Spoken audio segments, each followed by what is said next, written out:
welcome back to my channel, being Louisa. So as you can see, my room is practically empty. I've just got basically probably one more suitcase and a duff bag full of stuff to take down. I'm handing in my keys today. I handed in my pad yesterday, which is the practice assessment document. I had my last shift today. I had my last shift with my mentor though earlier on this week, but I had my last shift today on Friday with another midwife, and I'm done. I've officially finished first year. So crazy. And all my assignments and exams I've passed, and I've passed with more than just the pass mark, guys, alright?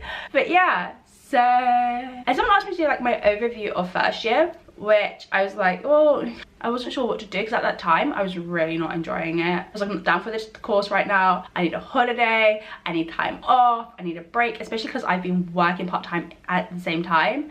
So yeah, pause. I'm so sorry about this lighting. It is cloudy as heck outside. I mean, it was storming not 2 hours ago when I wanted to film, and now it's really sunny, but it's cloudy. Like, I'm just gonna ruin this setup just to show you how cloudy it is. I'm confused. Can you see how cloudy it is? I don't know what this sun's doing, but it's doing something.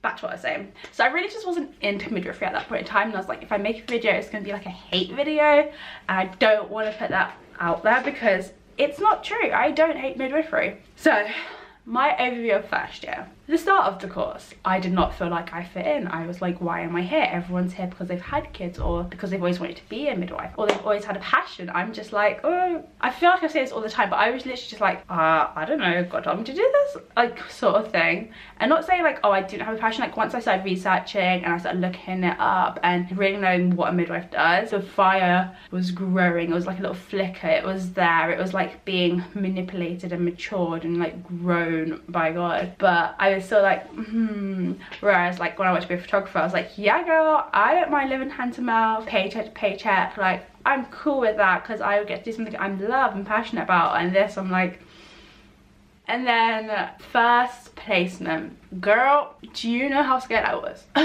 I was nervous, I was scared, I was ready to quit. I was like, if this doesn't go well, I don't know what's gonna happen. Didn't really go in with that much expectations because it was community, and I didn't even research that hard about community because everything you see here in the UK, it's mostly hospital based. So I was like, what's community? Went in, and I swear God blessed me with the most amazing mentor. I say this because I have other people in my cohort who have had horrible experiences on community, or they just don't like community, and then I was so lucky enough to get the person I got and to get the team that I got, and that made all the difference. Me and my awkward self, so awkward and nervous. Oh my gosh guys, I was so awkward and nervous, but she was sweet and patient, very patient. She just let me be and she let me do, and she pushed me, but not too much that I felt like I was gonna like jump off the cliff and like I was falling, but enough to make me feel like I could fly. But really she was all like holding me on like a kite. I felt really safe, and I got to that point where I felt competent to do certain things, and I love that. And then get past Christmas, had to have 3 weeks off because like a week was like leave. Came back, I was like, oh, do I still remember how to do certain things? But then it got better, and it was good, and it was really good. Then I went back to uni for a bit. That was strange, being on placement for so long and then going back to uni. Very strange. Uni wasn't bad, but towards the end of the year I just didn't really, I'm like, why am I going, sort of thing. Maybe that's just my university, but a lot of us felt that sometimes. It was just like, some people didn't even show up to class, so that just says everything, okay? But we are lucky that we kind of start around 9ish, so that's pretty decent. And then back onto placement.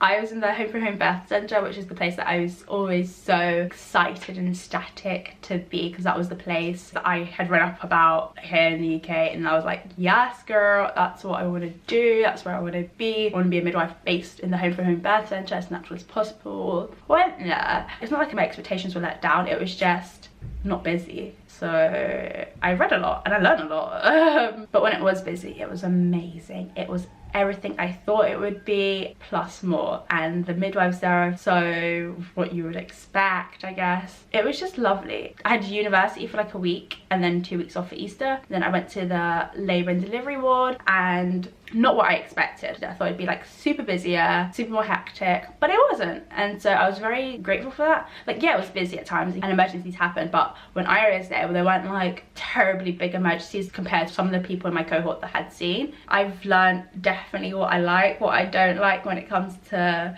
labour and delivery. I've learned techniques that I'm going to use and techniques that I'm not going to use. I've learned from a very, very wise woman who has been doing midwifery for a very long time. Left lateral is the way to go. If that woman's going to have epidural, or that woman's going to be for some reason confined to bed while they're giving birth, left lateral, I mean baby out almost all the time. I have learned some very good things. Then I went back to uni for a bit, I think. Then I had study leave for a bit, had exams. Exams were stressful, only because they're in between placement, so it's like really weird. The exams that we had here at Kingston and St George's are the multiple choice exam, which we also have short answers for as well. And can I just say, I spelled colostrum so wrong, partly because of my dyslexia, partly because I've just never had to spell the word. But I spelled that so wrong that even though I got the answer correct, because it's spelled so wrong, I got the answer wrong. Just putting that out there, otherwise I would have got a higher mark. But yeah, and then we also had OSCE, which is the practical exam where you just showcase all your skills. And I'm actually going to film a video right after this one talking about the OSCEs and how that went. But yeah, so there's 2 exams and then we had 2 essays.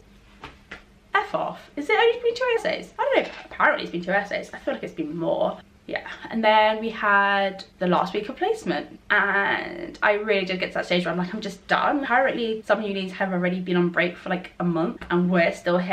And I'm like, I need a break. I need a holiday. I need time off. Everyone is pretty much at that point where they're kind of just like, you know, like we just need a break. We need to relax and chill. And then we're like, oh my gosh, now we're gonna be second years.